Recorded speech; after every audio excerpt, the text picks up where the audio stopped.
بجائے اس کے کہ میرا بدن سردی سے سن ہو جاتا، اپنے خداوند یسوع مسیح سے میں نے دعا سے فارغ ہو کر دیکھا کہ میری پیشانی پر پسینے کے قطرے تھے۔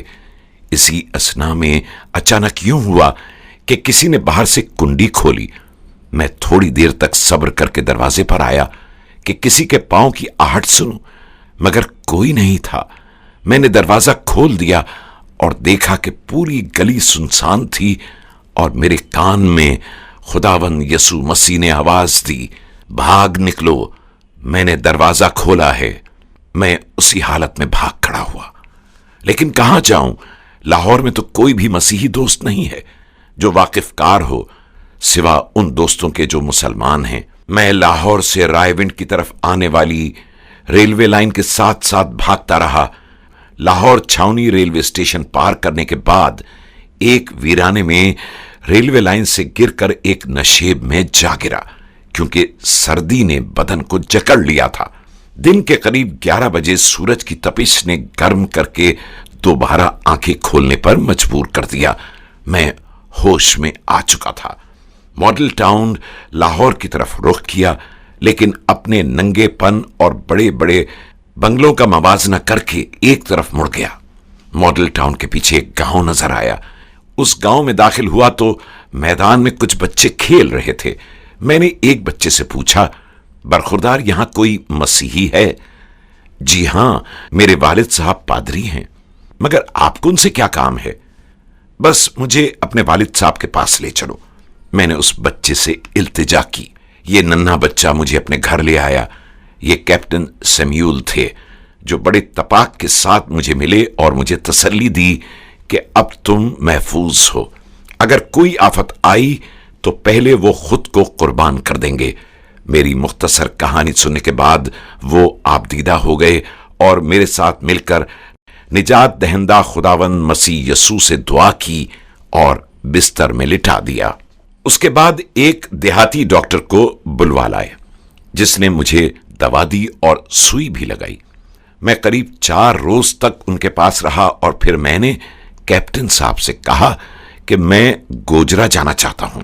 انہوں نے مجھے ایک قمیض اور ایک جوتا اور ایک کھیس دیا اور 5 روپے بھی ہاتھ میں تھما دیے۔ میں دسمبر کی غالباً 15 تاریخ کو گوجرا آ گیا۔ مجھے دوبارہ زندہ و سلامت پا کر سب دوست و احباب بہت خوش ہوئے، خصوصاً وٹن صاحب، پادری بی ایم آگسٹین، سیوک بوٹا مسیح اور ماسٹر چرن داس صاحب۔ میں نے بڑے دن کی عبادت اپنے ایک دوست بابا مسیح کے گاؤں میں آس پاس کے دیہات کے لوگوں کے ساتھ کی۔ بہت لطف آیا۔ بابا مسیح آئیور ہاسٹل گوجرا میں خدمت کرتے تھے اور میرا بہت خیال رکھتے تھے۔ ان کے والد صاحب اور چھوٹی بہن گریس بھی خداوند مسیح کی محبت میں بہت پیار کرتے تھے۔ سب سے بڑی بات یہ تھی کہ میں نے اب مسیحی برادری کا ایک فرد بن کر ان غریبوں مگر نادر لوگوں کو اپنے عزیزوں میں شامل کر لیا، یا انہوں نے مجھے قبول کر لیا۔ یہ بات تو دونوں طرف سے ہی بنتی ہے۔ آج وہ نو مسیحی جو اپنے نامقبول ہونے کی شکایت کرتے ہیں، ان کی اپنی زندگیاں بھی مشکوک ہو سکتی ہیں، یا وہ خود مخلص اور قابل اعتماد نہیں ہوتے۔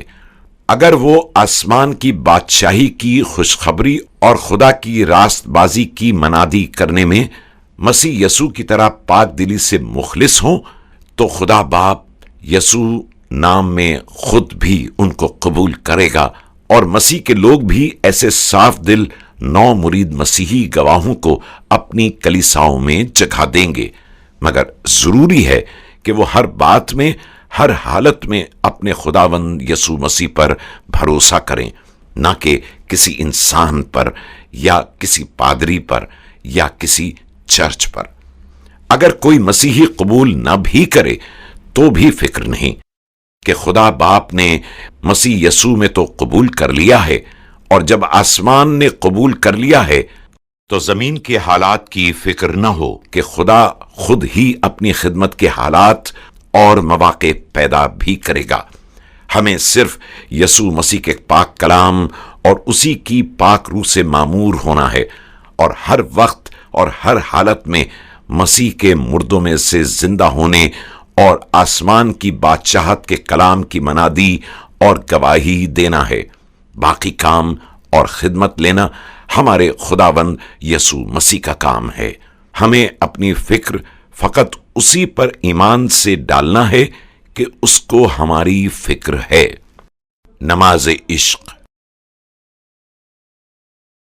غالب، نماز عشق نہ ہوگی کبھی قبول اپنے ہی خون جگر سے جب تک وضو نہ ہو۔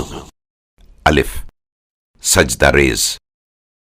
گوجرا آنے کے بعد میرے لیے میرے خیر خواہوں کے پاس میرے مستقبل کے بارے میں بہت مشورے تھے۔ کوئی کہتا کہ کاروبار شروع کر لوں، بعض احباب کہتے کہ مشن کی ملازمت اختیار کر لوں، لیکن میں جانتا تھا کہ میں کیا کروں گا۔ اپنی مشروط رہائی کے بعد میں نے یسوع مسیح سے سجدہ ریز ہو کر پوچھا کہ خداوند، اب مجھے توفیق عطا کر کہ میں تیرے بڑے بڑے کاموں کا بیان کرنے کے لیے دنیا میں کود پڑوں۔ مجھے ایسی سرمستی عطا کر کہ اس دنیا کے ہنگاموں میں رہ کر بھی میں اپنے دامن کو پاک اور صاف رکھ سکوں۔ دنیا اور اس کی لذتیں مجھے تجھ سے جدا نہ کر دیں۔ میں تیری محبت کی اتھاہ گہرائیوں میں ایسا ڈوب جاؤں کہ یہ جہان والے مجھے نہ پا سکیں۔ میری مادی زندگی کی ناہموار راہوں میں میری روشنی بن کر میری راہوں کو اجالا کر دے، تاکہ ٹھوکر کھا کر تیرے پاک اور باعزت نام کے لیے ایک بدنما دھبا نہ بنوں۔ میں نے بورڈنگ کے نوجوانوں کے ساتھ مل کر گوجرا کے آس پاس کے دیہات میں جا کر منادی شروع کر دی۔ مسٹر وٹن بھی کئی بار ساتھ ہوتے، لیکن انہیں ساتھ لے جانے سے میں احتراز کرتا تھا، تاکہ لوگ جو بھی سلوک میرے ساتھ کرنا چاہتے ہیں کریں۔ اس کے بعد خدمت کا دائرہ وسیع ہو گیا اور پورے پنجاب کے دیہات میں جا کر خداوند یسوع مسیح کی گواہی دینے لگا۔ میں اکثر خدا کے مسیحی خادموں کے پاس ہی قیام کیا کرتا تھا اور مسیحیوں کے سامنے بھی خداوند یسوع کی گواہی دیتا تھا، تاکہ انہیں بھی مضبوط کروں۔ ایک بار پھر خواہش پیدا ہوئی کہ اپنے پرانے مسلم دوستوں سے مل کر اپنے گاؤں میں گواہی دوں۔ اسی غرض سے مارچ سن 1950 میں ظفر وال گیا۔